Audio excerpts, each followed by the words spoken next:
हाँ बच्चों, देखें कि अगर क्वाड्रेंट के हिसाब से साइन कैसे हम याद रखेंगे, कि इसके लिए आपको दो मेथड हम बता रहे हैं। जैसे आपने क्वाड्रेंट ये बांट दिया, तो इसमें हमारे पास पहला क्वाड्रेंट है जिसमें ऑल पॉजिटिव होते हैं, और दूसरे में साइन और कोसेक पॉजिटिव होते हैं, तीसरे में टैन एंड कॉट पॉजिटिव होते हैं, चौथे में कॉस और सेक पॉजिटिव होते हैं। तो इसके लिए एक जनरल फार्मूला हम लोग बनाते हैं, all student to college. All का मतलब सभी पॉजिटिव, स्टूडेंट से एस लें तो एस का मतलब हो गया कि साइन और कोसेक, टू का मतलब हो गया tan and cot positive, college का मतलब हो गया कॉस एंड सेक पॉजिटिव। दूसरा फार्मूला हम लोग बनाते हैं ACTS, एक्ट्स।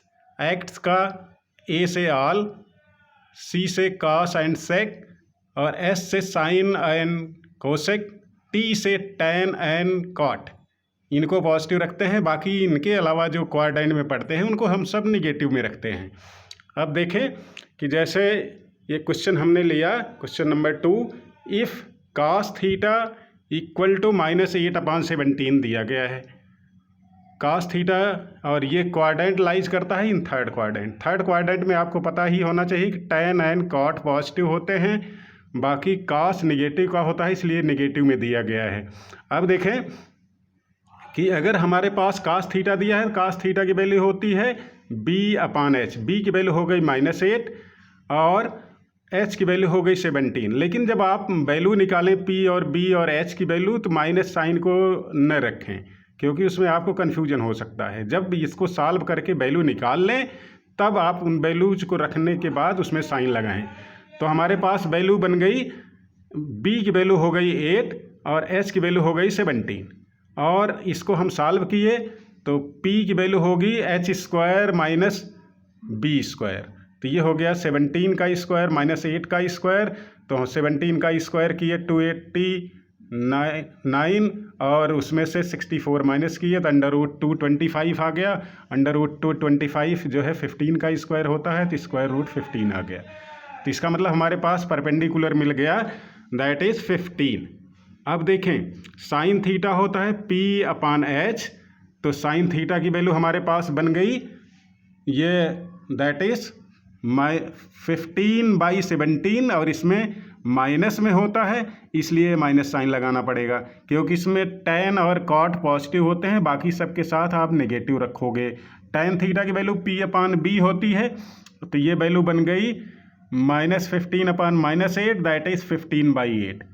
अब उसके बाद cos थीटा की वैल्यू दी ही गई है, साइन थीटा का अपोजिट करोगे, साइन थीटा का अपोजिट कोसेक थीटा होता है, कोसेक थीटा की वैल्यू हो जाएगी 17/15।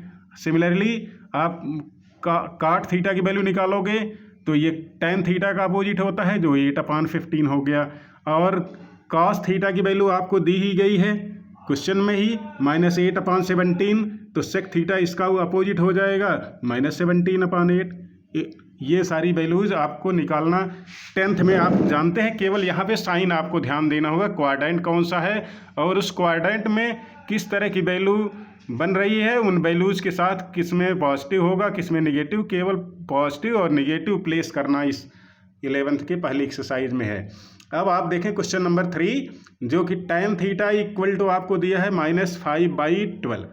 -5/12 ये आपको दिया गया है, और ये लाइज करता है फोर्थ क्वाड्रेंट। फोर्थ क्वाड्रेंट पहले ध्यान दें कि कौन सा पॉजिटिव होगा, तो आप फोर्थ क्वाड्रेंट में जानते हैं दैट इज कॉस और सेक पॉजिटिव होगा, बाकी सबको निगेटिव रखना होगा। अब P की वैल्यू आपको पता है दैट इज 5, और B की वैल्यू पता है 12। अब H की वैल्यू पता करनी होगी, तो 5 का स्क्वायर प्लस 12 का स्क्वायर करेंगे तो ये आ जाएगा 13 का स्क्वायर। तो इसका मतलब H जो हो गया वो 13 हो गया।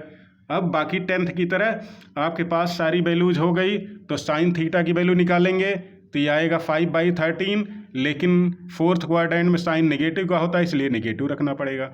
कॉस थीटा की वैल्यू 12/13 होगा, और ये पॉजिटिव होता है फोर्थ क्वाड्रेंट में, इसलिए पॉजिटिव रहेगा।